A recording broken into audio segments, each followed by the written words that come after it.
He had bruises, emotional scars, and now a concussion. After years of quietly suffering emotional and even physical abuse, this husband finally told his wife he wanted a divorce, right after she threw a box at his head. But when she suggested counseling instead, he hesitated, and that hesitation might just change everything. And that's only the beginning, because today's AITAH stories, they're raw, messy, and deeply personal. From a grieving wife who was told she ruined her husband's birthday, to a deaf teen suspended just for defending his medical device. This video is packed with stories that'll have you pausing, rewinding, and wondering, wait, did that really happen?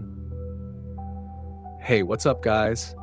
Welcome back to AITA Chronicles, where we unpack the most explosive, heartbreaking, and just plain chaotic Reddit AITAH stories every single day. If you're into complicated relationships, family drama, and those stories that make you question everyone involved, you're in the right place. We're on the road to 10K subscribers, and if you've got us playing right now, you're already part of that journey. So hit that like button, subscribe, and drop your hot takes in the comments, because today's video, it's gonna hit hard.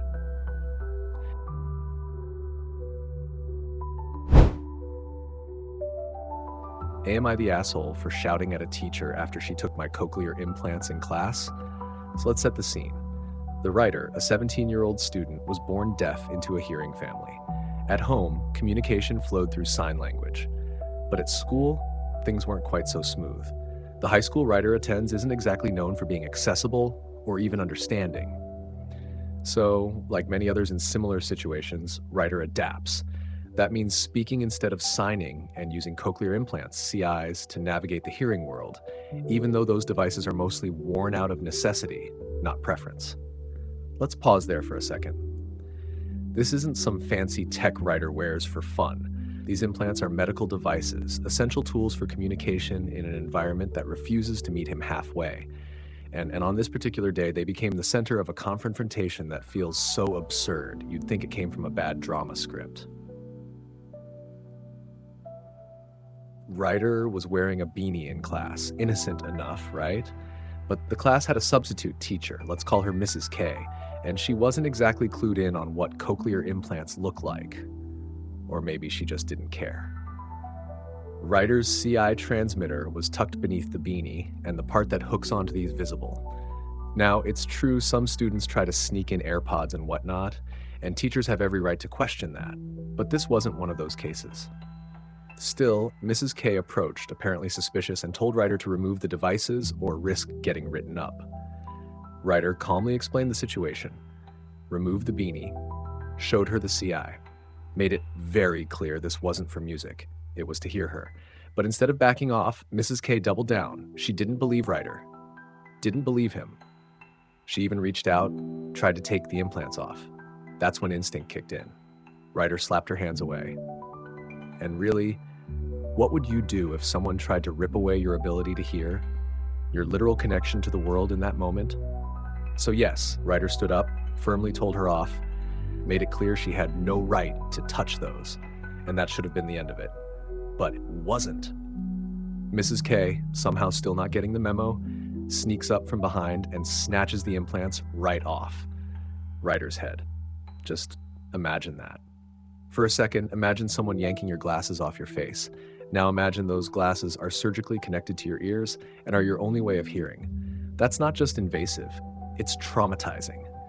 Writer, absolutely panicked at this point, stood up again, yelling, screaming, telling her she can't take assistive devices, threatening to report her. Because honestly, how else do you respond when someone strips away your autonomy and your voice? In desperation, Writer grabbed her hands, trying to get the implants back, but it didn't work. Instead, the principal got called in, and because the implants were gone, Writer couldn't even hear what was being said in the room. He just stood there, trying to advocate for himself while missing half the conversation. All he could do was tell the principal what happened, that Mrs. K took his CIs and wouldn't return them. Eventually, they were returned. But that wasn't the end of it. Writer got suspended for putting hands on a staff member. Let that sink in. He got suspended for defending himself against someone who tried to rip off his medical equipment. And now, understandably, His father is furious, rightfully so. He's threatening to report Mrs. K and take things up with the administration. So, am I the asshole? Let's be real. There are moments when things get messy, when instinct takes over, and you act before thinking. Ryder admits that grabbing her hands probably wasn't the best move, but when you're scared someone's about to destroy the only thing helping you function in a hostile environment, that kind of fear, it isn't justifiable. It's human. Ryder wasn't trying to be aggressive, he was trying to be heard. And in a world that constantly fails to listen, that's already an uphill battle. Small update. Ryder's seen the flood of responses, some supportive, some skeptical, and he gets it. Yes, this is a throwaway account. That was intentional. He didn't want the post traced back to him, especially since friends and family follow his main. As for sharing the school name or location, that's a hard no, and rightfully so. He's a minor, and the internet can be a terrifying place. Some people pointed out that maybe the sub felt intimidated. Ryder reflects on that. He's 5'9", he works out, he gets how that might look from her perspective. But still, the fear doesn't justify her actions either. Here's the heart of it. This wasn't just about this one incident. Ryder has been dealing with crap like this for years. Teachers, students, administrators who don't get it, who don't want to get it. His parents are fed up. They want him in a deaf school now, somewhere safe, somewhere he's not forced to adapt just to survive. But that means relocating. And with the way the economy's going, that's a whole other battle. So while Ryder's suspension still stands, for now, his family is gearing up to fight for justice, for fairness, for dignity. Final thoughts. This story isn't just about one substitute teacher. It's about the way society constantly challenges those who are different to prove themselves, to justify their needs, and when they stand up, they're labeled as the problem. No, Ryder, you are not the asshole. You're a young person who has been forced to scream to be heard in a system that refuses to listen. And honestly, you're braver than most.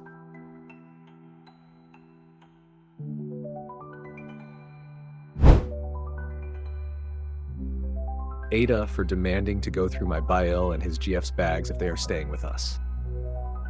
Allergies, real, dangerous, life-altering allergies, are often treated like some kind of joke. But for the writer, this isn't just about preference. This isn't about feeling a little sick. This is about life and death. The writer lives with a severe dairy allergy, the kind that sends you spiraling into anaphylaxis. Hives, struggling for breath, 2 EpiPens clutched like lifelines. One slip, one careless moment, and it's a straight shot to the ER. There's no room for error. When the writer and his fiancée built their life together, they made a non-negotiable rule for their home. No dairy. Not a sprinkle. Not a hint. Not a crumb. Their in-laws understood it, respected it, supported it. But then came Bill's girlfriend.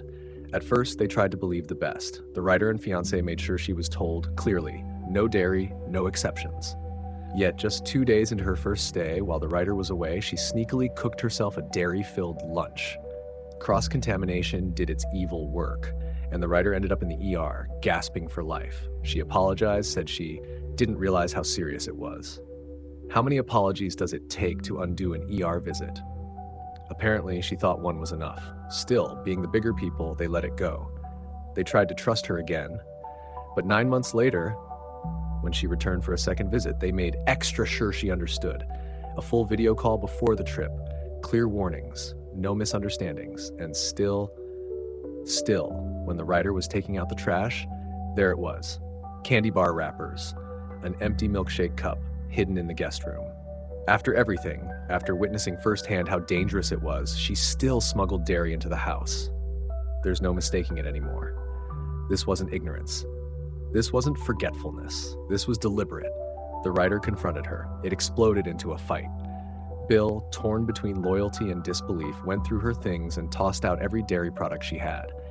She was kicked out of the house, rightfully so, and Bill, to his credit, stayed behind.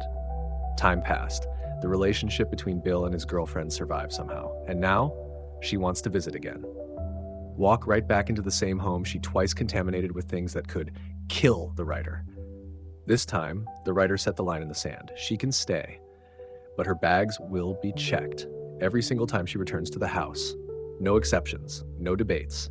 And if she's uncomfortable with that, there's a lovely hotel she can stay at, or she can stay home altogether. Simple, right? But now, the writer is being painted as controlling, accused of treating her like a criminal, invading her privacy. Privacy? Since when does someone's privacy come before someone else's right to stay alive in their own home? This isn't about policing candy bars or milkshakes. It's about respect. It's about safety. And frankly, the girlfriend lost the right to privacy the moment she decided her dairy cravings mattered more than the writer's breathing. If it were me, I'd have banned her from the house entirely. The writer is still offering compassion, a chance to visit, to rebuild trust, but with basic, reasonable conditions to keep their home safe. This is not treating someone like a criminal. This is treating someone exactly how they have proven they need to be treated, with caution. So is the writer the asshole? Absolutely. 100%, without a doubt, no. Protecting your own life is not cruel. It's not controlling. It's not overreacting. It's survival. And frankly, if someone thinks their milkshake is more important than your right to breathe, they don't deserve to be in your home at all.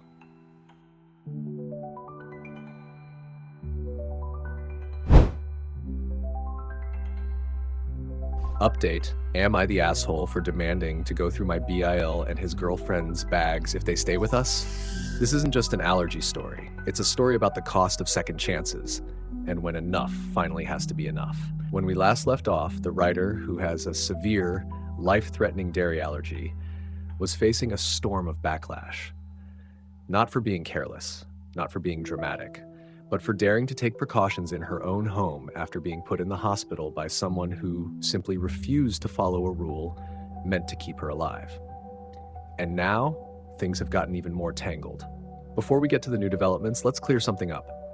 There was a lot of noise about what happened during that second visit, people thinking it was just about a candy bar wrapper or an empty milkshake cup tossed in the trash. But this was never about a few scraps of packaging. It was about disrespect. After everything, after watching the writer get rushed to the ER the first time she broke the rule, this woman still smuggled dairy into their house. Not a mistake, not ignorance, a choice, a reckless one. Let's be honest here, this isn't about food, it's about control, about someone who was told no and decided they knew better. But back to the present. The writer posted her story looking for clarity, maybe some reassurance that she wasn't being unreasonable. Instead, she was hit with a tidal wave of people saying what, deep down, she already knew. Why are you even letting this woman back in? That was the wake-up call, because for so long, the writer had been trained, conditioned really, to downplay her allergy, to shrink her discomfort to make others comfortable. That inner voice that said, maybe I'm overreacting, that wasn't reason. That was years of trying to survive in a world that treats food allergies like a preference instead of a medical crisis. But this time, she listened. She stopped people-pleasing and started protecting herself, and it changed everything. She sat down with her fiancé, laid it all out. Turns out, he was feeling the same. He didn't want her in their home again either, but he'd followed her lead because it was her life on the line, her trauma, her call. That's love. That's respect. So together they sent a message to Bill. You're welcome in our home, but your girlfriend is not. Not after what she did, not when she hasn't even apologized. Now here's where things take a twist. BL calls, not angry, not defensive, but stunned. Because according to him, his girlfriend told him she had reached out, that she and the writer had talked, that there was some mutual understanding that forgiveness had been granted. She just wasn't allowed back yet. She'd been asking to visit with him every time. And Bill, thinking there was some unspoken healing happening, kept telling her, not until the writer says it's okay. So this whole time, he'd been waiting on her signal because he knew what anaphylaxis did to her. He knew the trauma, and he didn't want to bring it back up unless she was ready. But the truth? She never forgave, because no apology ever came, just lies. That betrayal didn't just come from dairy sneaking into the house, it came from manipulating her family into thinking bridges had been mended, when the truth is, she was still standing on the ashes. Now, they've scheduled a video call to clear everything up. Bill sounds genuinely sorry, And maybe, just maybe, he's been lied to just as much as the writer was disrespected. But let's be clear. No matter how that conversation goes, one thing is certain. The writer doesn't owe anyone access to her home if they're a risk to her life. This is not about being too cautious. This is about survival. And when someone repeatedly violates the one rule that keeps you alive and never owns up to it, they don't get a third chance. They get the door. So, was the writer the asshole for demanding to go through their bags before allowing them in her house? No. She was too generous. And now, she's finally learning the hardest but most powerful lesson of all. You don't need to risk your life to keep the peace.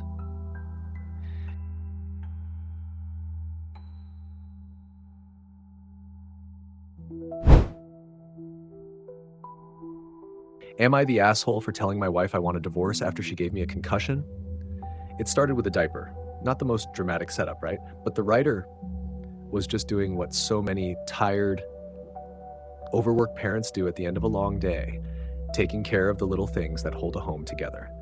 He had spent 2 full hours doing the thankless grind, cleaning dishes, straightening the living room, and tucking his daughter in. Then he allowed himself a moment of normalcy, playing with his son on the floor, not checking out, not being lazy, just being a father. And that's when everything cracked open. He walks into the kitchen to toss out the diaper and is ambushed, not physically, not yet, but words first, sharp and slicing. You haven't done anything since you got home. Now pause there. That sentence coming from your partner after hours of invisible labor, that's not just frustrating.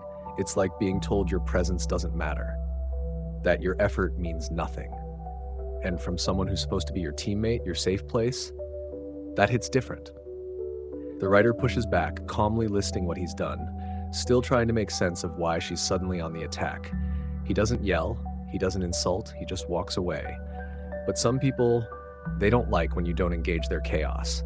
Some people need you to break too. So when he turns his back, that's when it comes. She picks up a cardboard box sealed around 2 pounds and hurls it at him from across the room. 15 feet, full force. It hits the side of his head.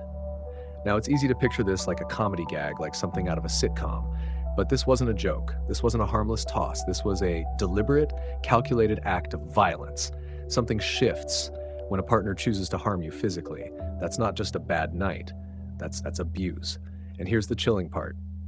It wasn't even followed by concern. No rush to his side. No, oh my God, are you okay? She just kept yelling, kept arguing, like this was normal, like he should just take the hit, literally, and keep listening. So the writer sits in silence with his son, trying to collect himself. But pain is rising, a growing headache, muscle issues on the side of his face. Something's not right. He knows it. So he hands over his son and says he's going to the ER. And even then, he doesn't go home. He books a hotel. Alone, injured, processing. The diagnosis, a concussion from his wife. And suddenly, the fog lifts. Not just the fog from the impact, but from the last 7 years. Because this isn't new. This is the 6th time. 6 separate incidents of violence. Only this time, it wasn't a slap or a shove. It was an object. And this time, he knows next time it could be worse. And what does she say when he confronts her? You know I didn't mean it. I can't aim that well. That sentence right there is the kind of thing that gets burned into your memory. The kind of thing that will haunt you during moments of silence. Because it's not just dismissive, it's cold. It's like she's trying to rewrite reality. So the writer isolates. He blacks out the bedroom. He listens to audiobooks, trying to distract himself. He naps through the days. His mind is still fogged, his heart even more so. There's no support from her, no remorse, no softness. He avoids her. She doesn't seem to notice. Or worse, she doesn't care. And then slowly, he starts to realize something that so many people in emotionally and physically abusive relationships struggle to face. This isn't going to change. Not with time, not with counseling, not with empty promises or forced apologies. She's insulted him, belittled him, threatened divorce, refused physical intimacy for 2 years. And now this? A concussion, and she still won't say sorry. And suddenly he knows. He has to leave. He starts speaking to close friends, mentors, not just for advice, but for accountability. Because deep down, he's scared that if he doesn't move forward, he might stay. And if he stays, what does that say to his kids? What does that mean for their future? He decides to pursue divorce, not out of spite, not out of anger, but out of survival. And when he finally tells her, she's sweet, suddenly affectionate. She wants to sit close to him. When he refuses, she flips the narrative, calls him cold, unwilling, says he's not trying, accuses him of destroying the family. That's not love, that's manipulation. And when the writer finally tells her he's been walking on eggshells and that he's done trying, she doesn't apologize, she doesn't reflect, she's just offended. This isn't a partner anymore. This is someone using emotional whiplash as a weapon, hot and cold, loving then cruel, caring then violent. And the hardest part? The guilt. Because the writer is a father. And even though he's been emotionally starved and physically harmed, his biggest fear is what happens to his children if he leaves. That's the weight abusive partners count on, the kind that keeps victims trapped. But the writer breaks the cycle. He speaks to an attorney. He moves forward with a protection order. He's doing what so many don't. He's choosing himself. He's choosing to live.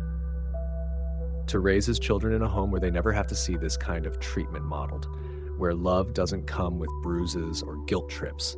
So, is the writer the asshole for refusing counseling? For not wanting to open up to someone who hurt him? For choosing to walk away? Absolutely not. He's not tearing the family apart. He's stopping the bleeding. And that takes courage most people can't even imagine. This isn't about revenge. This is about safety. And no one, man, woman, partner, parent, should have to live in fear inside their own home. So to the writer, you are not the asshole. You are finally freeing yourself from a life you never deserved.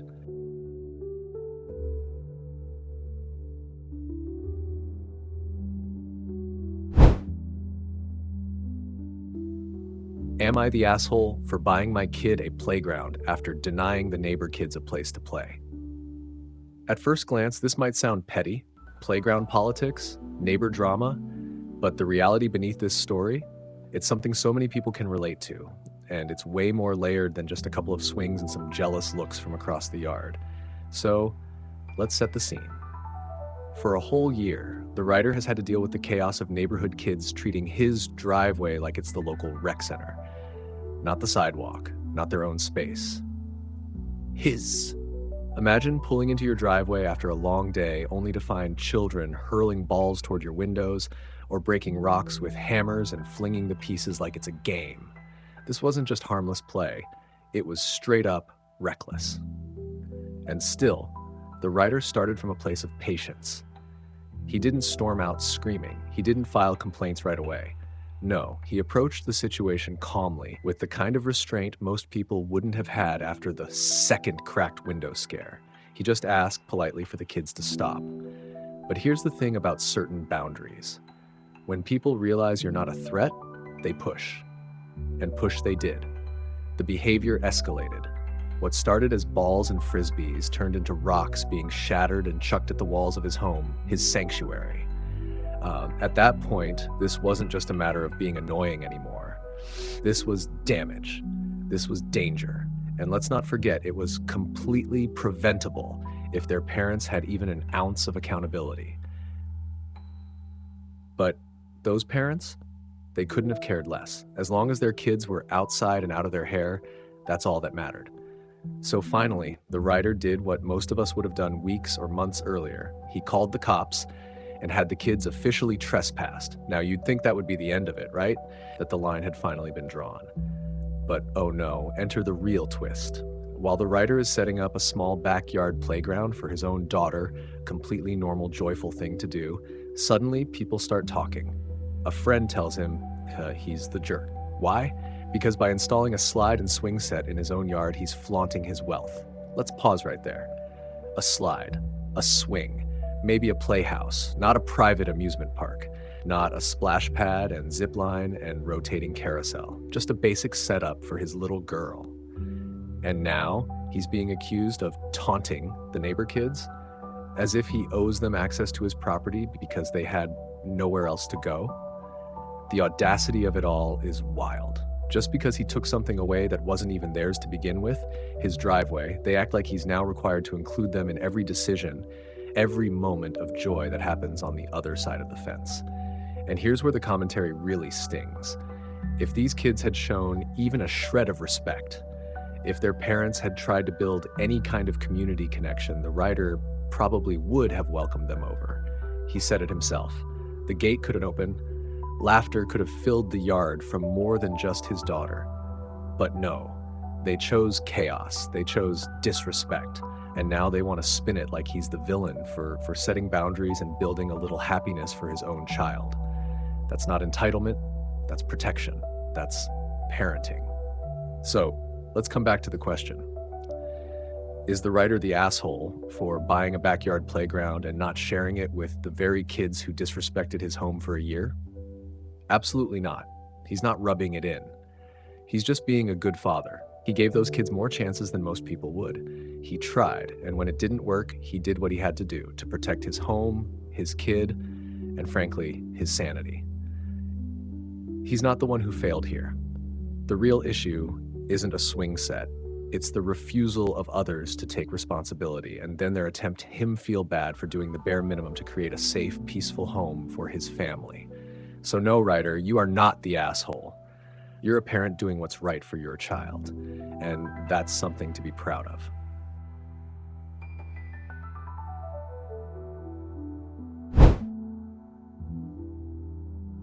Am I the asshole for calling my husband a disgrace after he said my miscarriage ruined his birthday? This story is heavy, it's raw, it's real, and it's the kind of pain that doesn't just live in the body, it settles deep in the heart, where it echoes. So here's what happened.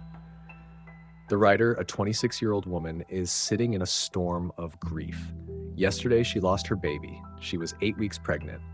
Just the day before, she and her husband had seen the flickering heartbeat on the monitor, the kind of tiny, powerful miracle that fills you with hope. That moment, that was supposed to be a turning point, a celebration. Instead, everything unraveled. While playing with their 2-year-old, the writer felt something was off, pressure, then bleeding. She messaged her husband right away. I think I lost the baby. Let's pause there. Imagine the weight in those words. Imagine the fear behind them, the confusion, the quiet plea for support hidden inside a message like that. Because this wasn't just physical pain, it was emotional devastation. And through it all, the writer was still being a mother, still making lunch, still crawling downstairs in pain to take medicine, still holding it together alone while losing the child she so deeply wanted. And her husband, he eventually came home, but not before stopping for beers at Tesco, not rushing to her side, not dropping everything. No, he made a pit stop. Let that sink in. When they finally went to the hospital, she was dizzy, vomiting, bleeding heavily, discharged around 8 p.m. after an emotionally and physically grueling day. And as they're driving home, her still in a daze, her body wrung out, he reminds her of the dinner she promised to make for his birthday. That's right. Not, are you okay? Not, do you want to talk about it? Not even a basic, I love you, just, where's my birthday dinner? And when she told him she wasn't up for it because she had just lost their baby hours earlier, he muttered under his breath, for fuck's sake, this bullshit has ruined my birthday. Let that sit with you. He wasn't just cold, he was cruel, emotionally absent, dismissive of her pain. And then when she finally reached her limit and called him a disgrace, he locked her out of the bedroom after everything, after the miscarriage, after the silence, after the coldness.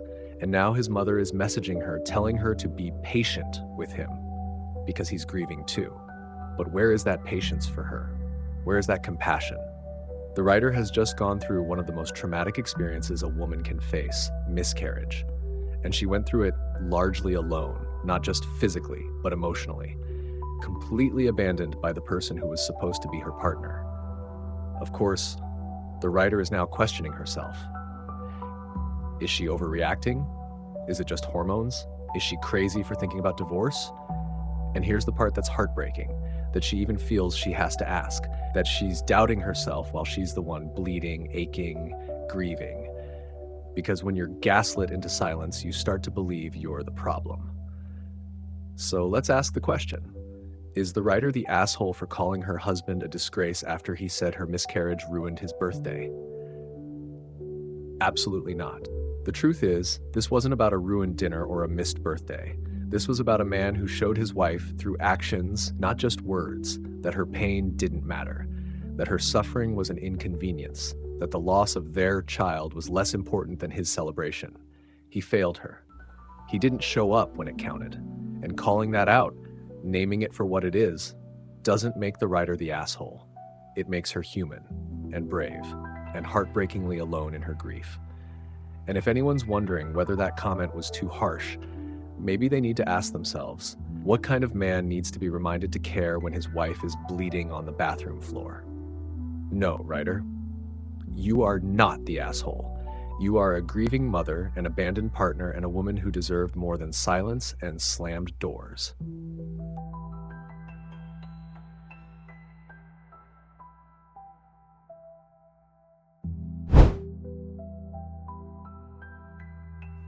Am I the asshole for moving into my dad's full-time after my mom's pregnant stepdaughter moved back in with her and my stepfather?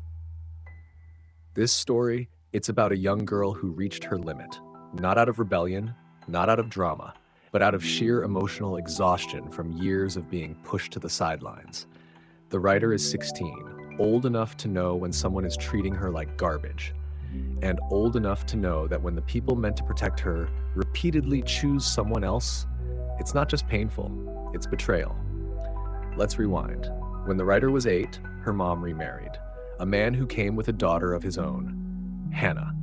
But this wasn't some Brady Bunch fairy tale. Hannah made it very clear from the start that she didn't like the writer, and it wasn't just childish teasing. This was targeted, cruel, persistent bullying, the kind that cuts deeper the longer it goes on. It started off subtle, mocking her hair, laughing when she tripped, but then it escalated. Verbal abuse, cruel rumors, slut-shaming a literal child, claiming she smelled, saying she wasn't even allowed to sit in the same room. Imagine that, being made to feel like a stranger in your own home. And then came the worst of it, a day at the arcade, a place that should have been fun, light, safe. But instead, Hannah cornered the writer with her friends, pushed her, tried to spit on her. She hid in a bathroom, alone, scared, while her stepfather was none the wiser, or worse, just didn't care. Writer told her mom. Her mom got angry. But you know what didn't happen? Change. There were no consequences, no real boundaries, no safety. Still, the writer hoped. She held on to her mom's promise that once Hannah was 18, she wouldn't be allowed back unless she changed, that finally she'd have peace. But hope is a dangerous thing when you're used to disappointment, because now Hannah's back, pregnant, moving in again. And the moment the writer found out, she knew it was over. Her safe space was gone. The promise meant nothing, so she made her own choice. She moved in with her dad, full-time, no turning back. And when she came to collect her things from her mom's house, her old room was already overtaken. Her things? Left in a puddle, likely dog pee, possibly worse. And Hannah? Smirking, like it was all a game, like she'd won. Now the writer's mom is pleading with her to come back, telling her not to let Hannah chase her out of her home. But what home? When someone can destroy your peace, your space, and your things, and get away with it. Is that really home anymore? Writer called her mom out, told her she was pathetic if she thought Hannah would ever let her close to her grandchild. Harsh? Maybe. But after years of being hurt, watching her abuser get protected while she was left with empty promises, honestly, it feels earned.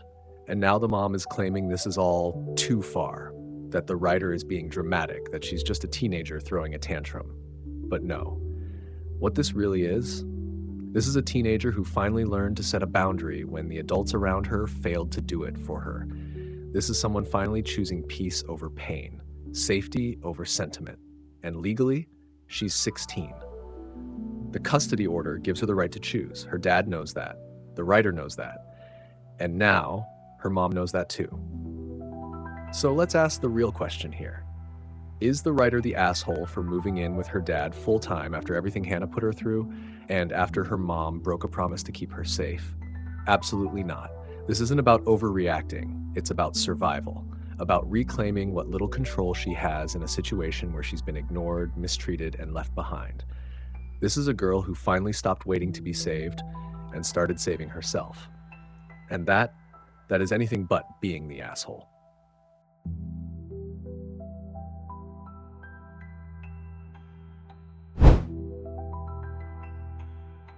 Am I the asshole for yelling that I have nothing to do with my ex's unborn child because I am not the mother? This one's messy, real life messy. Not the kind you can tie up with a neat little bow. It's about love, disappointment, expectations that crash headfirst into reality, and a woman who finally said enough. The writer, 25, was involved in a casual but exclusive relationship with Jeremy for over 4 years. And when she says casual, she means just that. No illusions, no fantasy future, just a mutual understanding. No sleeping around, not because they were soulmates, but to avoid drama. To avoid this. They were never really a couple in the traditional sense. But that line, between casual and serious, it always gets blurry when feelings sneak in. And near the end of their back and forth, those feelings did show up, but things ended. For 6 months, it was over. Then came the apology, the promises. Jeremy came back saying he'd changed, that he'd done the work, that he was ready now, ready to commit, to be serious, to make something real. And the writer, she gave it a shot. They reconnected, got close again, this time with intent. She started spending time around his family. They talked about goals, about the future. For a moment, it felt like maybe this was finally something solid. But then reality crashed in like a brick through a window. 2 months into their serious relationship, Jeremy dropped a bomb. His ex, someone he slept with during their 6-month breakup, was pregnant. Now let's pause here, because a lot of people might say, well, he didn't cheat. It happened when they weren't together. Sure, technically. But if you're the writer and you've just taken a risk on someone who promised they were all in, and suddenly you're being asked to step into a baby drama you never signed up for, that hits different. And to her credit, the writer didn't drag it out. She was clear. She was out. Not because she was heartless, not because she didn't care, but because she didn't want to raise someone else's child. She didn't want to build a life wrapped in someone else's past. But that's not where this ends. Jeremy didn't let it go. His ex reached out, not for peace, but to yell at the writer about how unfair she was being. And then came the family. Oh, the family. They begged, pleaded, said they loved her, never liked the mother of the baby, that they needed her, that Jeremy needed her, that the baby needed her, as if she was supposed to sweep in and fix a situation that never belonged to her. Let's be clear, the writer wasn't pregnant. She didn't cheat. She didn't lie. She made no promises about raising someone else's child. Yet here she was, being guilt-tripped for refusing to take on a role she never agreed to. After all the calls, messages, and pressure, something inside her snapped. She created a group chat, every single one of them in the same place. And in a voice message that probably shook with rage and exhaustion, she told them all the truth. She is not the mother of Jeremy's child. She wants no part of it. She's done. That message, it wasn't just anger, it was liberation. It was a woman reclaiming her boundaries after being cornered and dragged through emotional hell. She even stayed in the group chat for a few hours just to watch the chaos unfold. Jeremy, begging, saying she couldn't abandon him because he didn't technically cheat. His family, crying about how unfair she was being. The ex, outraged, like the writer owed her something. And now the writer's questioning whether she went too far, whether maybe she just added fuel to the fire, whether they'll ever actually leave her alone now. So let's ask it. Is the writer the asshole for yelling that she has nothing to do with her ex's unborn child because she is not the mother? Absolutely, unequivocally. No, this wasn't cruelty. It was clarity. And sometimes clarity has to be loud because the whispers weren't being heard. This is what happens when people confuse kindness for obligation. When someone says no and the world keeps pushing. The writer stood her ground, and maybe it wasn't graceful, maybe it wasn't quiet, but it was real. And real is what she owed herself.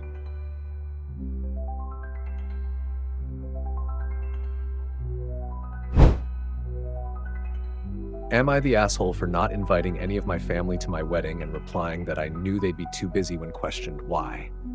Some wounds don't bleed. They just linger. Quiet, invisible, brushed off as not that serious. But when they build up over time, year after year, they form something even harder to heal: emotional neglect. And that's exactly what this story feels like. The writer, a 27-year-old woman, is the youngest of 5. The age gap is wide. Her siblings are all 10 or more years older. And from the very start, she knew she was the afterthought, the unplanned one, the accident.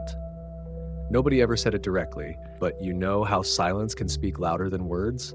Yeah, that's what she was raised in. Her siblings never pretended to be close with her. And fine, some families just don't click like that. But when it comes to parents, that cuts deeper. It started with birthdays. Little things, right? But they add up. Her sweet 16 was supposed to be a celebration, a joint party with her best friend, paid for by her friend's parents. The invitations were sent. Her own family was welcome, but her siblings didn't even reply. Her parents, they casually claimed they had other plans they hadn't mentioned before. They promised her the siblings would make it up to her, but apparently they were all just too busy on a Saturday night. Then came her 18th, a family dinner, another invitation, another round of we're working, we're busy, I'm in the hospital. Except, turns out her dad wasn't. He went somewhere else that night, anywhere but where she was. And by the time her 21st rolled around, it was deja vu. More excuses, medical appointments, dentist visits, every single milestone in her life marked not by presence, but by absence. As if her life was just a footnote in theirs. Even her high school and college graduations, both of them were skipped. They couldn't reschedule their appointments. Apparently, her achievements didn't make the cut. Now let's pause for a second here. Imagine reaching every major moment in your young life, every birthday, every graduation, every celebration, and always looking out at an empty seat. Your seat, the one your family was supposed to fill. And they just didn't. That kind of abandonment isn't loud. It's not abusive in the obvious ways, but it shapes you. It makes you question your worth. And that's what the writer's been carrying all these years. She tried therapy. She tried working through the pain. Her original therapist helped her process some of it, but her current one, constantly pushing her to keep trying, to be open, to never give up on family. But when does trying become self-destruction? When the writer got engaged, she finally started thinking about what she wanted. What kind of life she wanted to build, what kind of example she wanted to set for her future kids. Her fiancé, bless him, suggested one final chance. Invite them to the engagement party. Just one more olive branch. If they showed up, maybe there was something left to salvage. If not, she could let go knowing she had done more than most people would have. So she invited them, all of them, her parents, her siblings, their spouses, their kids, and not a single one showed up. Every single person claimed to have a medical appointment on a Friday night from 8 p.m. until late. The entire family. That's not bad luck. That's a decision, a collective one. And finally, that was it. The writer chose peace. She chose freedom. She chose to stop begging people to care about her. When the wedding invites went out and none reached her family, they suddenly had time to ask why. And her response? Chilling in its honesty. I knew you'd be too busy and didn't want to inconvenience you by explaining all the important stuff going on in your lives. That right there, that wasn't petty. That was a lifetime of silence finally getting a voice. Of course, there was backlash. There always is when you stop playing your assigned role in a dysfunctional script. But she blocked them, all of them. And for the first time in her life, she felt free. But then the therapist chimed in again, saying it was a big deal to cut off family, asking if she really wanted to be that person, the kind who doesn't value family. And here's where it hits hardest. Because the writer isn't cold, she's not cruel, she's not shutting them out over one missed dinner or a silly grudge. This is years of being overlooked, of being last, of being nothing more than a name on a family tree that nobody bothered to water. So, is the writer the asshole for not inviting her family to her wedding and for responding the way she did? Absolutely not. She is the child they never showed up for. And now she's the woman who finally stood up for herself. You don't owe invitations to people who never made you feel invited into their lives. And if valuing family means tolerating constant neglect, then maybe it's time to redefine what family really means.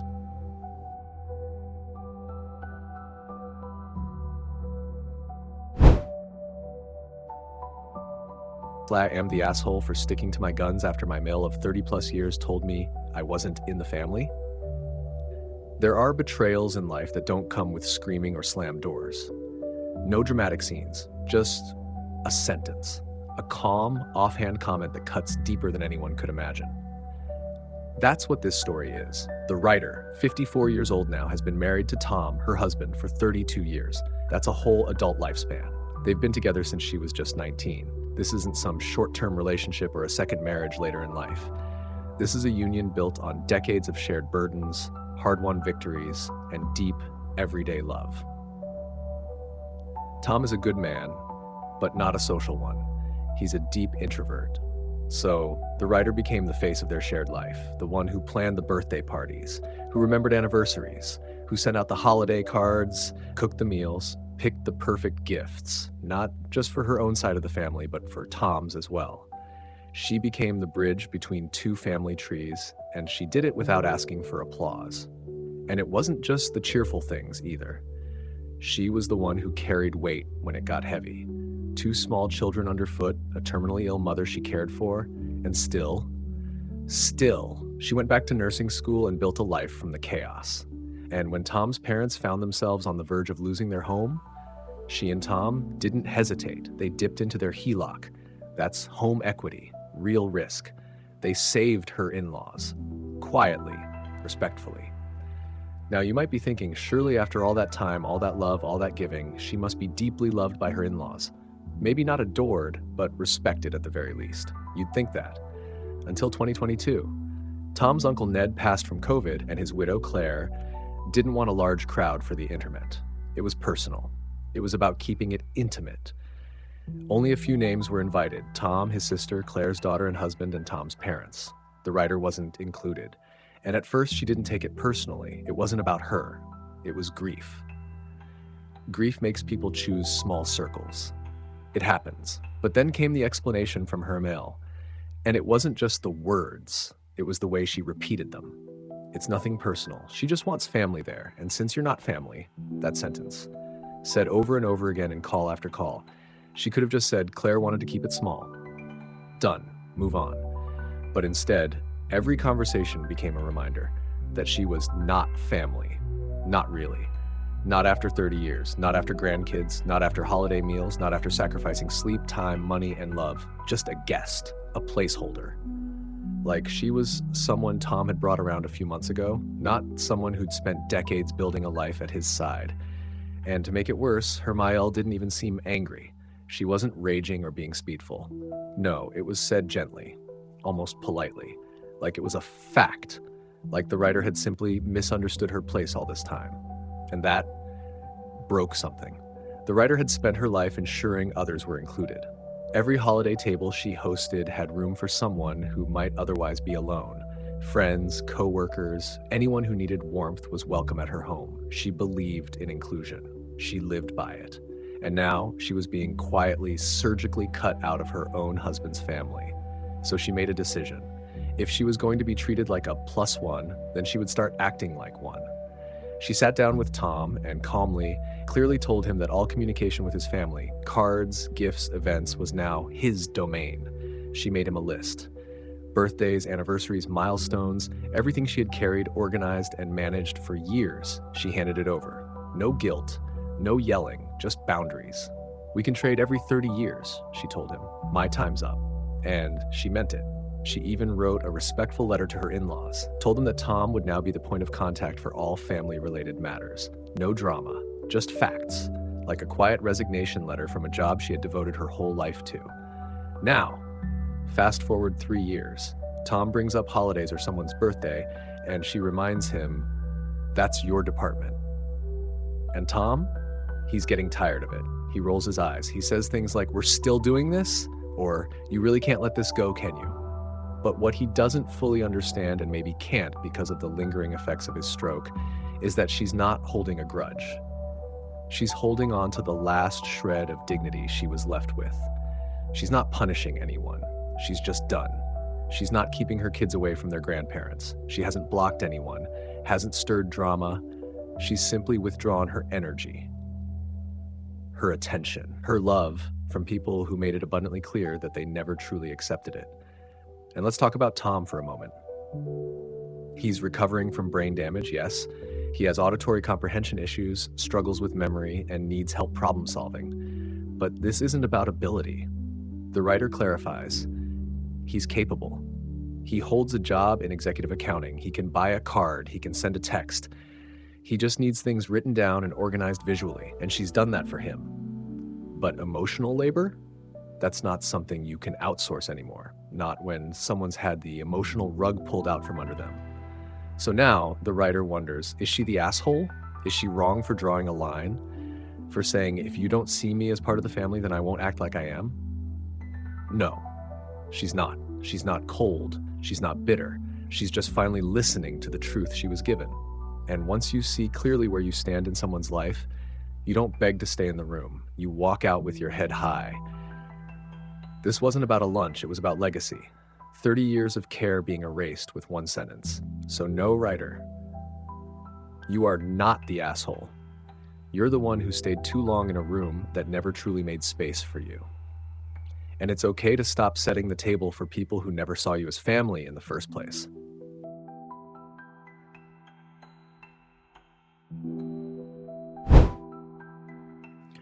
Title, Am I the Asshole for Ignoring My Mom After She Gave Away the Last Gift My Late Dad Ever Gave Me?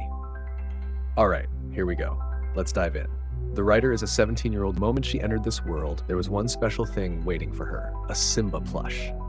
A gift from her dad before she was even born. He loved the Lion King, and he wanted his daughter to share in that love. Simba wasn't just a toy. He became the symbol of something deeper. Unspoken love, comfort, and later, unimaginable grief. As she grew, Simba went everywhere with her, slept beside her, stood guard during her nightmares. And when her father passed away, she wrapped one of his shirts around Simba just so he'd always carry his scent. This wasn't some cute attachment. This was the only piece of her dad she had left. So yeah, Simba wasn't a toy. He was sacred. But everything started to shift 5 years ago. Her mom began dating someone new, and the second he entered their lives, Ryder could feel the shift. He wasn't abusive, but something about him felt wrong, like he never truly respected the space her dad once held. He tried too hard to act like a parent, gave her advice she didn't ask for, spoke about her dad's belongings like they were clutter. One day he even said, "You've got Simba, you don't need more than that."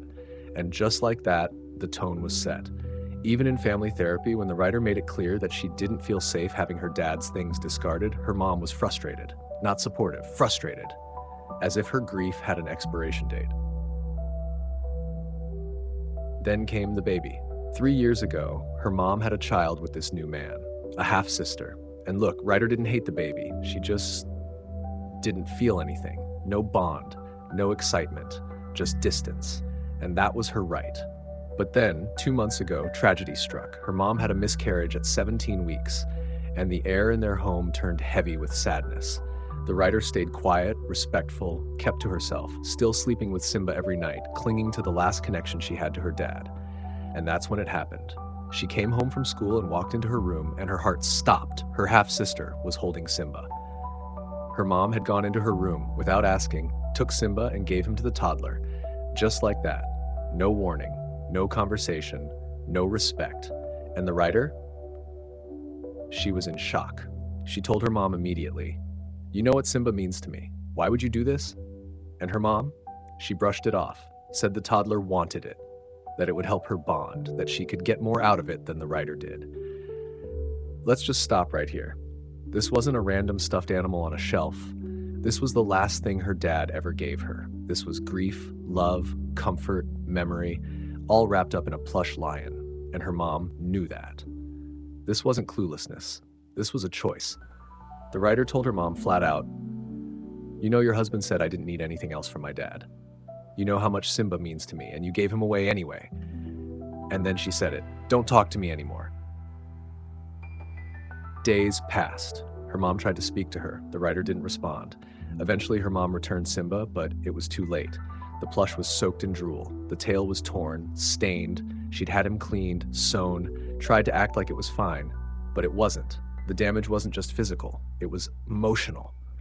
That sacred connection, it was violated. Her grandma got involved, tried to play mediator, asked if she'd really stay silent forever, and the writer told her, this isn't just about Simba. This is about years of pushing, years of boundary crossing, years of her mom trying to erase the father she lost. This was the final straw.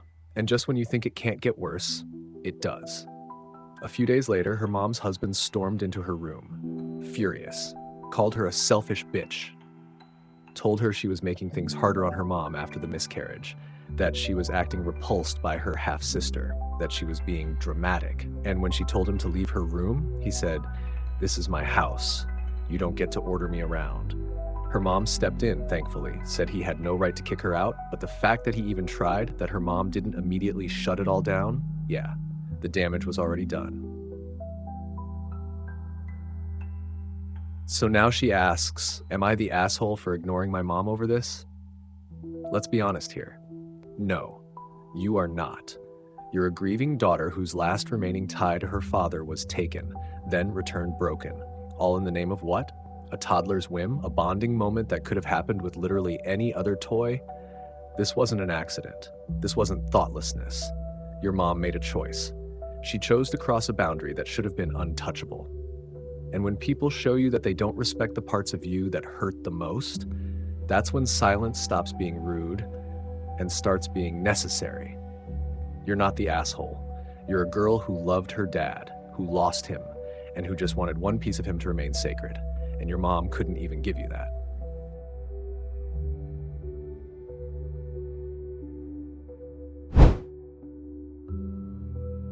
Title, Am I the Asshole for Telling My Dad's Wife That This Is My House and She Can't Order Me Around? Let's dive in. The writer is 19 years old, a finance major, holding his own in one of the top colleges in his city. He's focused, responsible, and still grieving the loss of someone irreplaceable, his mother. She passed away when he was just 10. But before she left, she made sure of one thing: her son would always have a home. The house they lived in had originally belonged to his maternal grandparents.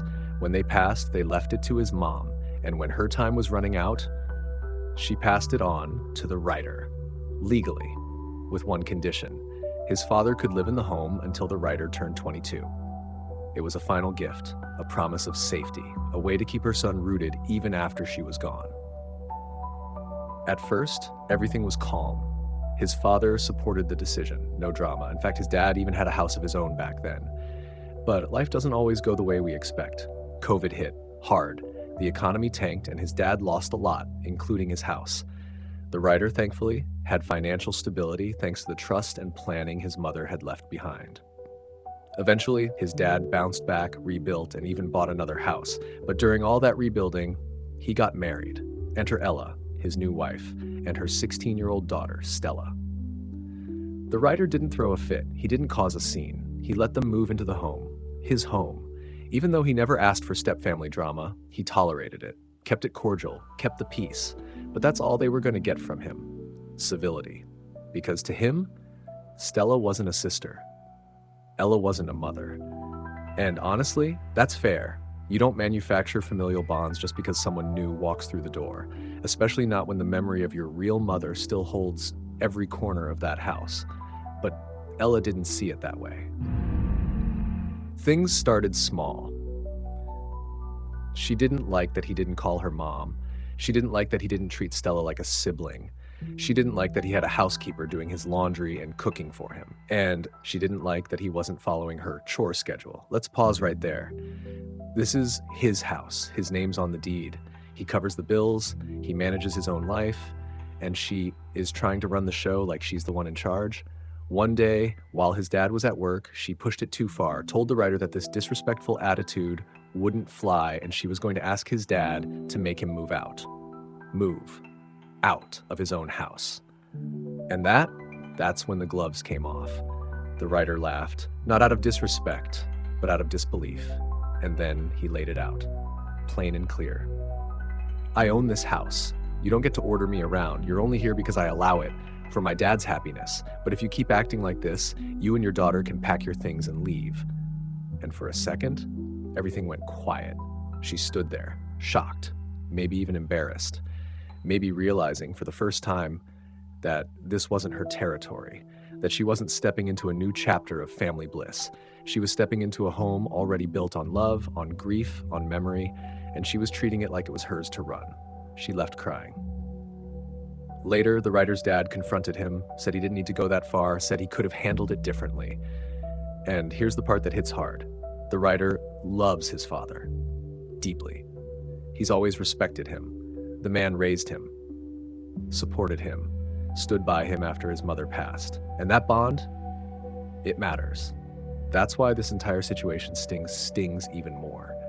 He told his dad straight, you need to set expectations with your wife. You need to tell her this house isn't hers to command, that I'm not a child she can boss around, that her daughter won't ever be my sister, and that's okay. I'm 19. I've built my circle. I have cousin sisters who've been there for me since day one. I'm not trying to be cruel. I'm just trying to protect the space my mother left behind. So, is he the asshole? No, not even close. What people sometimes forget is that home isn't just four walls. It's emotional. It's sacred. When someone you love dies and leaves something behind for you, it becomes a part of your healing, a physical extension of their memory. And when someone waltzes in, tries to rewrite that space, tries to force themselves into your story without your consent, that's not family, that's entitlement. The writer didn't go looking for a fight, but he stood his ground. And sometimes, that's what love looks like. Not everyone gets it, but those who've ever had to defend the last piece of someone they lost, they will. Let your viewers feel this one in their chest. This is more than step-family tension. This is about loss, legacy, and a young man doing what so many wouldn't have the strength to do. Protecting what's his, even if it makes him the villain in someone else's version of the story.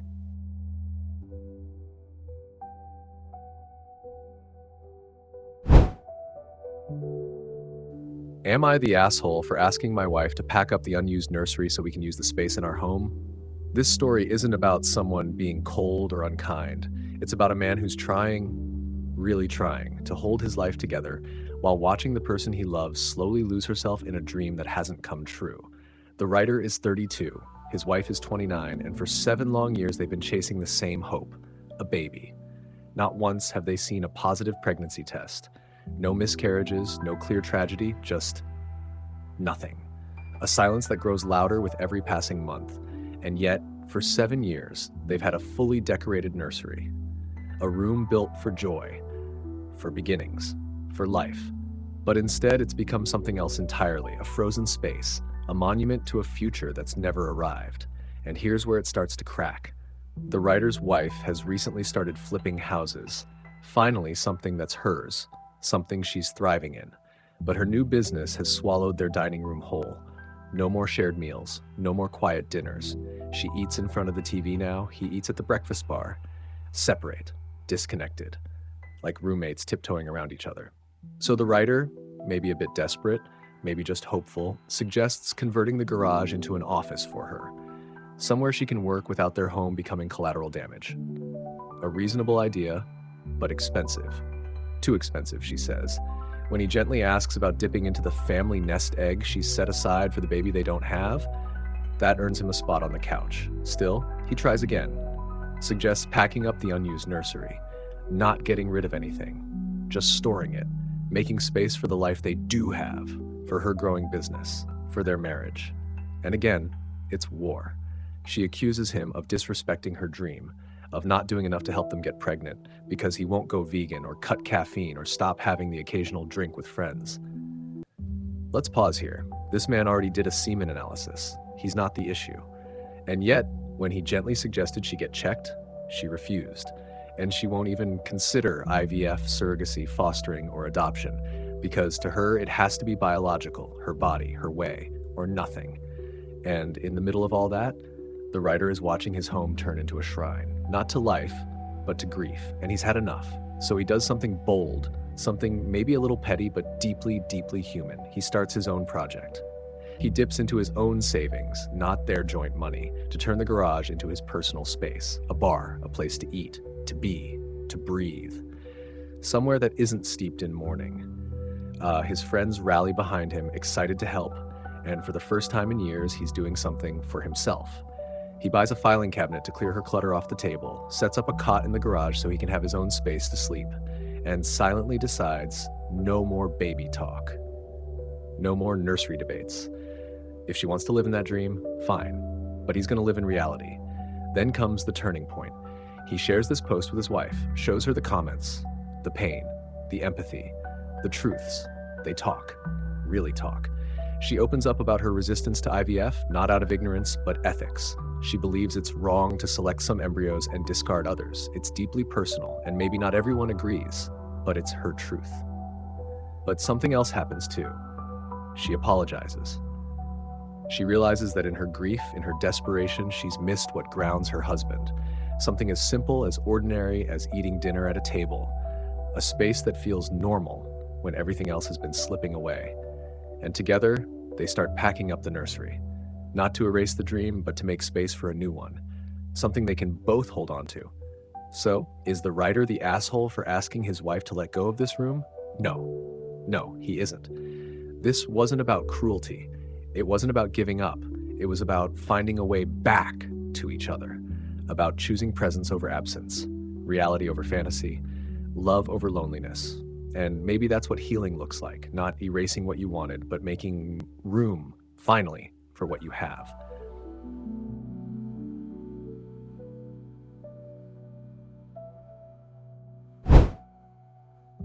Am I the asshole for telling my boyfriend's family that I bought our house, not him?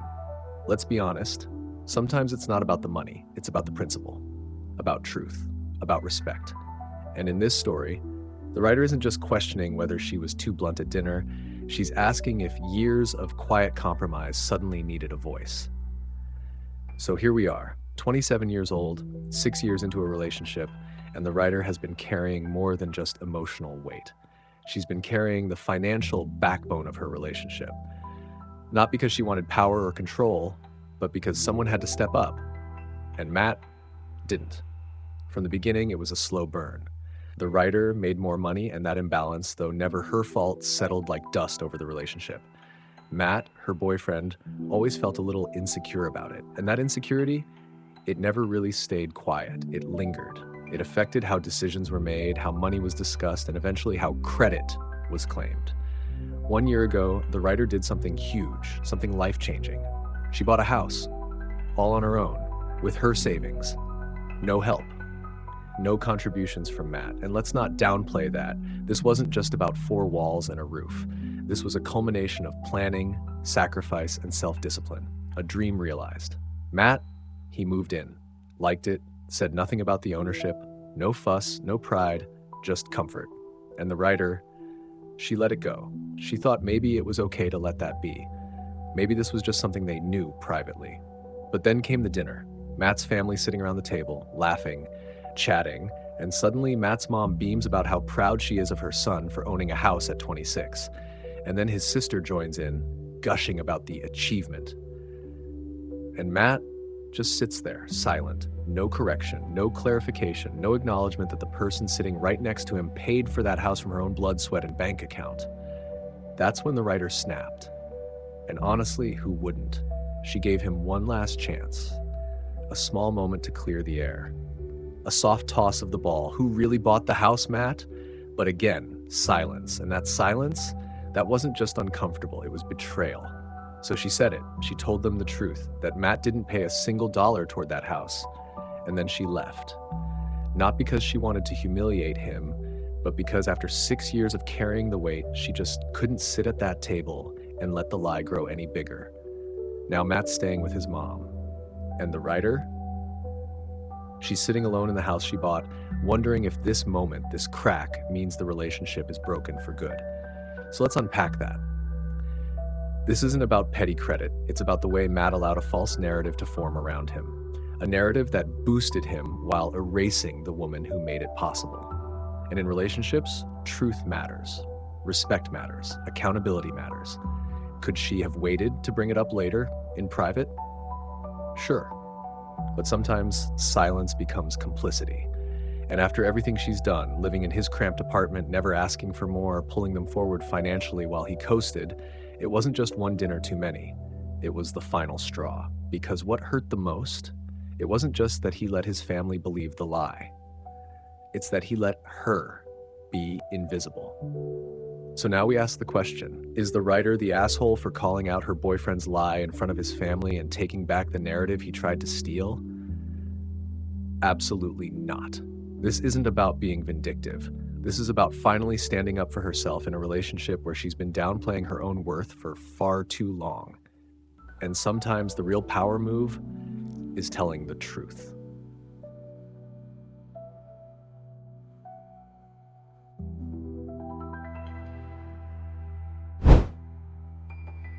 Am I the asshole for not calling my dad's fiancée my stepmom and for saying they're hypocrites after I laughed when her son told her to f off? Let's paint the picture.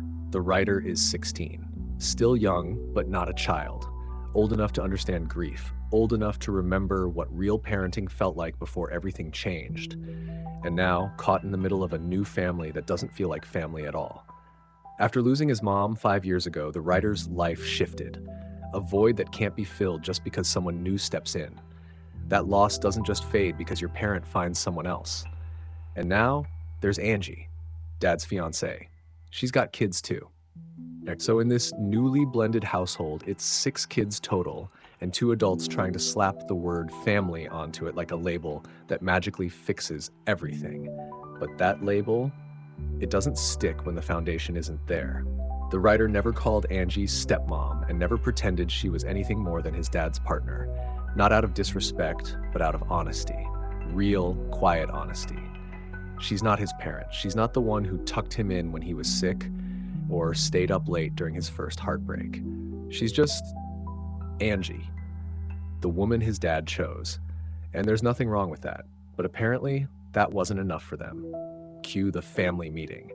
You can already hear the tension when the adults in the room decide they need to force unity. They sit the kids down, talking about how no one uses stepmom or stepdad and how it's making things feel fragmented. Which, let's be real, they already are. Forcing a title doesn't create closeness, it just builds resentment. Then Angie turns to her own son and tells him it's time to see the writer's dad as his new father figure. And that boy, that 17-year-old didn't just reject it, he torched the idea, told her to f off, said her fiancé was nothing more than the dick she rides. That's not teenage rebellion, that's contempt. That's deep, unchecked bitterness. And what happened next? Silence. No backlash, no anger, no lectures, just quiet acceptance of that verbal attack, like it didn't even happen. But then it's the writer's turn, and now suddenly everyone finds their voice. The writer laughs. That's it. He laughs, because what else do you do when you're being told to pretend someone's your parent when you've never even built a real relationship with them? He laughed at the absurdity, at the hypocrisy, at being lectured right after someone else threw a verbal grenade and walked away without consequence. And for that, he's the villain now. They called the laugh disrespectful, said he owed Angie an apology, that he needed to get a better attitude and start acting like she's his parent, whether he liked it or not. Let that sink in. They weren't mad at the son who told his mother to go fuck herself, but they're furious over a laugh. And this is where the writer's frustration boils over. He called it out, called them out for the hypocrisy, for expecting him to fall in line while letting the real chaos slide under the rug. He didn't cuss. He didn't lash out, he just refused to play the game anymore. He said if that's how they were going to act, then fine, he'll shut down. He'll wait it out. 2 years until he's 18, and then he's gone. And honestly, can anyone blame him? This isn't about hating someone new in the family. It's about not being forced to fake bonds that don't exist. It's about the imbalance of discipline. It's about watching someone else burn bridges without consequence, while you get scolded for standing quietly by the fire. So now everything's tense. The air in the house is thick. And once again, the pressure to start calling Angie stepmom comes creeping back, but the writer's done. He knows engaging just means walking into another trap. So now we ask, is the writer the asshole for not calling Angie stepmom and for laughing when she tried to demand it? No, not even close. This wasn't cruelty. This wasn't mockery. It was frustration, exhaustion, a moment of disbelief at being the only one called out when the real disrespect had already exploded minutes earlier and was completely ignored. Respect is earned, not assigned. And you can't build a family by pretending the cracks don't exist. You face them, You fix them. You listen. But right now, no one's listening to the writer, and that's the problem.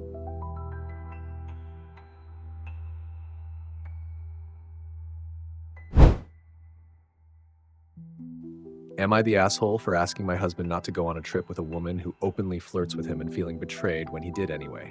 There are moments in life when love feels bulletproof, when trust is a quiet, unshakable force, woven through every look, every late-night talk, every moment of vulnerability shared between two people. That's the kind of bond the writer thought she had with her husband. Let's call him Joe. 10 years together, 8 years married. A life built not just on love, but on this sacred, unspoken agreement. If it hurts you, I won't do it again. Period. That's a rare kind of devotion, a rare kind of safety. The kind that makes you believe someone would never choose anything or anyone over your peace of mind. But then the cracks begin. Joe owns a company. They work together. They're financially secure, comfortable even. But a new opportunity arises, a major government contract, the kind that can change the course of a business. The catch, to win the bid, Joe has to collaborate with a woman who, according to the writer, is beautiful, powerful, and unapologetically flirtatious. This isn't the kind of subtle tension that creeps in unnoticed. This woman flirted in front of the writer, openly, deliberately, the kind of flirting that doesn't feel like innocent charm, it feels like a challenge. And then she said it. If I had a husband like you, I'd never leave his side. You're someone every woman wants, but sometimes even that's not enough. Those words weren't light, they weren't playful, they were barbed. And the writer? She didn't stay silent. I'm not following him, she replied. He just never leaves my side. That right there, that was strength. That was love, claimed out loud, without apology. But you can't ignore the look in a woman's eyes when she's not joking. The writer knew. She felt it deep. That gut feeling that something isn't right and the person threatening your peace knows exactly what they're doing. Later, she opened up to Joe. She gave him a chance to set things straight, and he admitted it.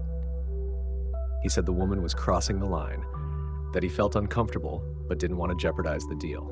And here's where it all tilts, because not long after, Joe is invited on a 3-day site visit, a trip, a selective one, with only 5 people. The writer wasn't invited, but Joe was, and the request for the trip, it came from her. Now imagine standing there, watching your partner pack a bag, knowing full well that you asked him, begged him, not to go. That this one trip, this one decision, is hurting you more than he seems to understand. The writer didn't threaten, she didn't scream, she pleaded, please don't do this. And he went anyway. That moment, that's where something inside her shattered. Because it wasn't just about the trip. It wasn't just about the other woman. It was the betrayal of that sacred agreement they built their marriage on. If it hurts you, I won't do it. But he did. And now she feels hollow, numb, like the man she trusted with her whole heart left her behind and didn't even hesitate. This isn't about jealousy. It's not about insecurity. It's about knowing your worth. It's about recognizing when someone has stopped protecting your heart the way they promised they would. So the writer stands at a crossroads. One part of her whispers, 10 years. Don't throw it away. The other part, the one that's tired of being the understanding wife, the one who bites her tongue for the sake of diplomacy, that part is ready to take off her ring and be done. And honestly, who could blame her? So now we ask, is the writer the asshole for asking her husband not to go and for feeling betrayed when he did? No, not even a little bit.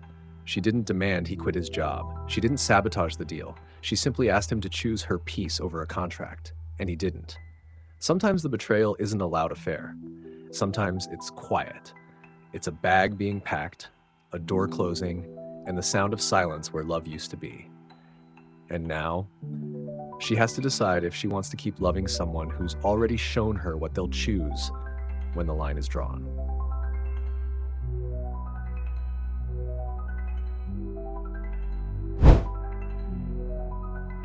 Am I the asshole for telling my niece that either she gets over not being invited to my wedding, or she can forget coming over anymore? Weddings are emotional events, no doubt. People tie their lives together, families blend, and sometimes feelings get bruised along the way. But what happens when a 4-hour celebration turns into a 3-year grudge? The writer, now happily married to her husband Roy, had a small wedding. Not just intimate, deliberately small. 20 people, all adults, no one under the age of 21. That was the rule. And it wasn't about targeting anyone, it was about creating a vibe, a peaceful space for grown-up celebration. Nothing more, nothing less. But her niece Madison, who was 16 at the time, well, let's just say she didn't take it well. Actually, she took it personally, very personally. From the very beginning, Madison was vocal, accusing the writer of rejecting her, of excluding her from a major family milestone. And at first, sure, you might think it's just a teen feeling left out, maybe a few tears, a few hurt feelings, understandable, but it didn't stop there. 3 years later, Madison still brings it up, every time she visits. Like a wound she refuses to let heal. She talks about it like it scarred her soul, as if this wedding she didn't attend became some symbol of abandonment, a dramatic turning point in her life. And maybe this is where it gets hard, because while empathy is important, exhaustion is real. Let's be honest, life moves on. People grow, people change. But Madison, she's frozen in time, replaying that same narrative over and over, spinning a 4-hour adult-only event into the great emotional catastrophe of her life. It all came to a head a few weeks ago. Madison was visiting again. Another casual day until she started comparing a missed hangout with friends to, you guessed it, being excluded from the wedding. She placed her hand over her heart and said something about her abandonment trauma, and then gave the writer a look that said, "This is your fault." And something inside the writer just snapped. "It's been 3 years, Madison," she told her. "You were 16. It was a small group. Nobody abandoned you. If you can't get over it and find a way to move on, why do you keep coming over here?" And maybe that sounds harsh, but sometimes the truth is harsh, and sometimes the truth needs to be said out loud. But Madison wasn't ready to hear it. She got emotional, said the wedding destroyed her innocence, that it forced her to realize family won't always be there, that it was one of the most traumatic experiences of her life. Now let's pause there. We're talking about not being invited to a 4-hour event. No one said she wasn't loved. No one banished her from the family. There were no cruel words, no dramatic disowning, just a boundary. One simple line, no one under 21. But in Madison's world, that line became a canyon. So the writer said what she felt needed to be said. Either get over it or don't come over again. I'm done hearing about it. Cue the waterworks. Madison sobbing about cruelty, rejection, and a lack of support. The same girl who lives in a stable home, surrounded by parents who love her, and a family she still sees regularly. And now the writer's left wondering, am I the asshole for finally putting my foot down? So is the writer the asshole? Here's the thing, empathy goes both ways. Yes, teenagers can be sensitive. Yes, they feel things deeply, but dragging a 3-year-old grudge into every conversation and weaponizing it every time you're upset, that's not healing, that's control. The writer didn't scream. She didn't cut ties out of nowhere. She gave years of patience. She let Madison vent again and again. But there comes a point where you stop comforting the wound and you start enabling it. And in this case, the writer simply said, enough is enough. No one wants to be the villain in someone else's emotional story. But sometimes when someone keeps writing you in as the bad guy, you have to walk off the page. Madison's pain may be real to her, but that doesn't mean the writer has to keep playing the role of the person who wronged her, especially when all she did was have a wedding.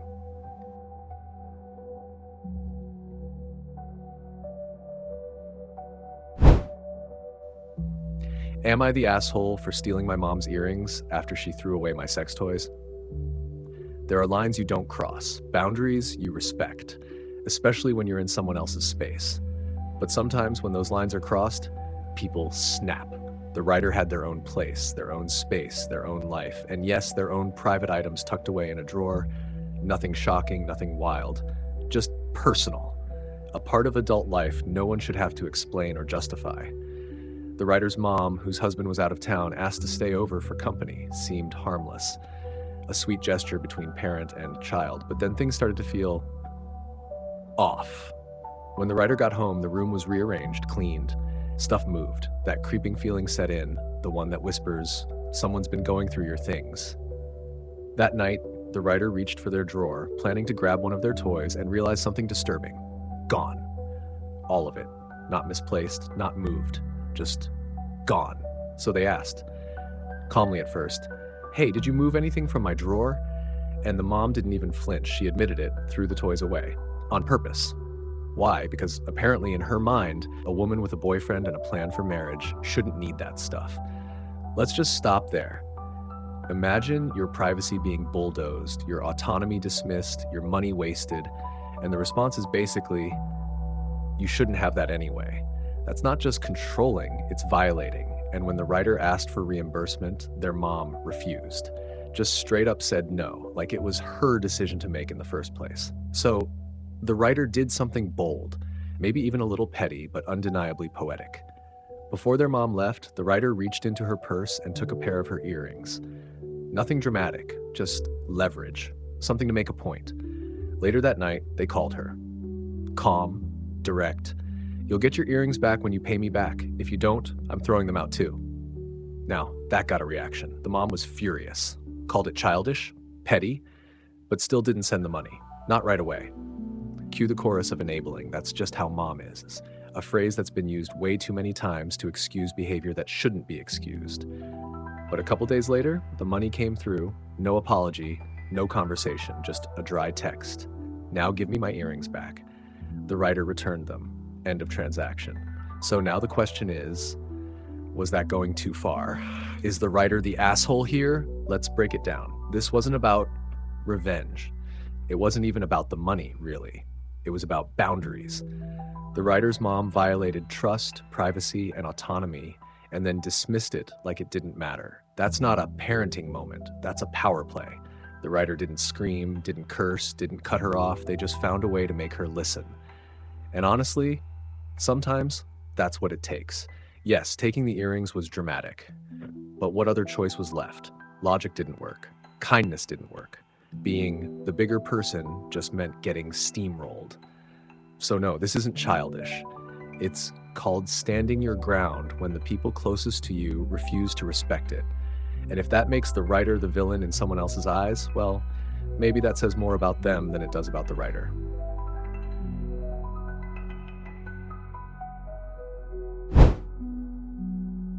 Am I the asshole for not paying for my friend's dinner after she called me a pedophile?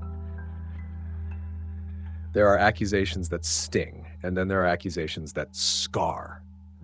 The writer, 29 years old, had settled into her apartment a couple years ago. The building was quiet, with the kind of stillness that creeps in after 9 p.m. and never leaves until the morning. One of her neighbors, a sweet, elderly woman in her late 70s, mostly kept to herself. She had her routines. Groceries delivered, medicine brought in. But her newspaper? That was a different story. Before the writer moved in, some neighborhood kids used to bring the paper upstairs. When they moved away, no one stepped up, until the writer did. It started as a small favor, a kind gesture, something simple and human. Every morning she picked up the paper and brought it to the woman's door. Sometimes they'd chat. Other times it was just a smile, a thank you, and that was it. But inside that old apartment, plastered across nearly every surface, were pictures, photos of a baby boy, a growing boy, a young man, her grandson, dozens of them, from swaddled infant to grinning teenager, all the way up to what looked like his 21st birthday. The writer couldn't help but think he was the cutest baby she'd ever seen. But that was it, an observation, a passing thought. Fast forward about a year, and suddenly, that cute baby from the pictures, he wasn't a baby anymore. He was a man. Late 20s, striking, charming, and yes, very real. They met, they clicked, and eventually they started dating. 8 months passed, things were serious. The writer wanted him to meet the people who meant the most to her, her college friends, her twin sister. She planned a dinner. Everyone showed up, smiles, laughter, a little nervousness in the air, the usual. She even offered to pay for everyone. It was unspoken, but understood. When you introduce your partner, you host. That's just how it goes. The evening flowed smoothly until it didn't. Midway through the dinner, her boyfriend stepped out to take a call. That's when one of her friends, Sarah, leaned in and dropped a grenade on the table. "You're a pedophile." Just like that. No lead up, no context, just venom. The room must have gone silent. The writer asked if she was serious, because who says that? And Sarah, dead-eyed, responded, "I know a pedophile when I see one." That sentence didn't just cross a line, it obliterated it. The writer was stunned. The air was heavy. She gathered herself, paid the bill, except for Sarah's, and walked out. Because there are some things you don't reward. Some lines, when crossed, don't deserve grace. Later that night, Sarah messaged her. Doubled down. Called her petty, called her cheap, all while standing by her original claim. This wasn't just an insult, it was character assassination, an attack on everything the writer stood for. And to make matters worse, Sarah was a survivor of childhood abuse. That history added a layer of complexity that twisted the knife even deeper. The writer started questioning herself, replaying every moment, wondering if somehow, unintentionally, she'd done something wrong. That's the thing about emotional wounds, they make you doubt what you know to be true. But her sister stood by her. So did most of her friends. One person did say, "It's a little creepy," referring to the fact that the writer saw baby photos of her boyfriend years before they started dating. But that's not a crime. That's life. That's how the world works sometimes. People grow up. People meet under strange, intertwined circumstances. And her boyfriend? He didn't just laugh it off.